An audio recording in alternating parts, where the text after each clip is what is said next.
Why do I care about influence? I care about influence because businesses are built on people.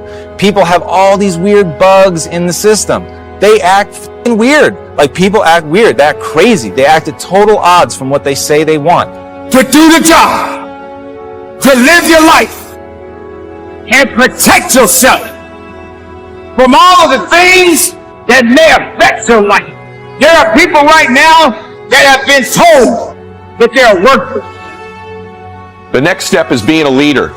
You have to decide that you want to lead. You have to step forward. That means not being like everybody else in your school. I don't care if you're in 6th grade or you're in college right now. It's being a leader. I've come to learn that there's a huge difference between failing and failure. Failing is like stubbing your toe, you know it happens. It's a verb, you know it's just something you do. But failure is a noun, it's an identity. It's a place of where you stay, and I failed a lot along the way, but I was never a failure because I kept trying, I kept doing it. I understood over time that my value wasn't representative of the things that worked or didn't work. It's really bizarre. And one of the things, it's bizarre until you really get into the psychology of why it is. Once you understand why it is, then you can have some influence over it. So that really is the thing nobody talks about. And I'm always weirded out how nobody talks about emotion. Nobody wants to connect. Brene Brown talks about vulnerability. If you don't know Brene Brown, look her up.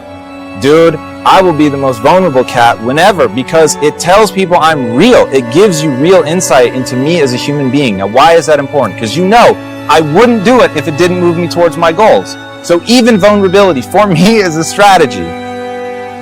But the reason it works is because I'm opening myself up as a human being. Connection regrets are, if only I'd reached out. And these are regrets about relationships, where you have a relationship, or you should have had a relationship, and it comes apart, usually through drifts, and you want to reach out, but you don't because you think it's going to be awkward and the other side's not going to care, so it drifts out even more, and then in some cases it ends up being too late. And so these 4 regrets, to me, reveal what makes life worth living. What do we want out of life? We want a stable foundation. We want some stability. We want a chance to do something. We want a chance to learn and grow and lead a psychologically rich life. You're connecting with people on a real level. It is just a truth. Human beings want to connect with authentic people. And the people they distrust the most are the ones that they can't understand their motives. When you don't understand someone's motives, I'll speak for myself. When I don't understand someone's motives, they freak me out. I can feel them trying to move me around the chessboard, and I don't know why. I don't mind when I feel someone moving me around the chessboard when I know why they're doing it, because then I can decide if I want to move or not. But if I don't know why, there's just that resistance to being moved, the unknown, the unease that causes. So once I fully accepted that I was dealing with humans, that they didn't want to feel me moving them around the chessboard, that they would respond if I opened myself up to them, they would open themselves up to me, that they would open themselves up to each other, that we could really get some teamwork and some cohesion. If I hired for compassion, which is it just works in human societies. Humans are a social animal. We want to do the right thing. I'm convinced that most of us want to do the right thing. And what else do we want? We want love. We want connection to other people. And that's what makes life worth living. In a weird way, regret also taught me about what makes a good life, because I had collected 16,000 regrets from people in 105 countries. And when they told me their regret, in a sense, they were also telling me about what made life worth living. How do I turn that? Like, how do I take something that feels like it hurts and turn it into progress? This is important. In some ways, it's central. Regret hurts. There's no question about that. But here's the thing. Regret also instructs, and you can't have one without the other. So if you avoid the pain, you don't get any of the learning. So what you have to do is be able to process that pain. And I think there's a way for us to do that, to take our regrets, use them as signals. It was so frustrating because I was chasing an idea of value, not understanding that I was valued to begin with. A crumpled up 20 bill is still 20. It doesn't lose its value when it's beaten up. You have a right to what you're feeling. But just because you feel it doesn't mean it's real. I'm going to acknowledge that I don't like this, but I'm also going to acknowledge that I don't want to stay in this feeling, because if I already have to go through this diabetes, I already have to go through being different. That they want to mount to anything. And they have allowed their emotions and their feelings to get disrupted.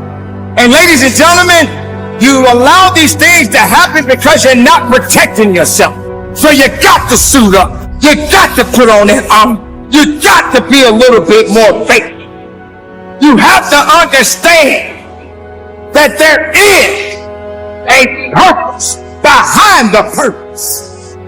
And there is a greater power than you and I. It's not being one of the guys. It's not being part of the pack. It's being different than other people. It's thinking different than other people. It's learning early in life that other people's approval, your friends, your buddies liking everything you do and believing in everything you do is not going to get you where you want in life.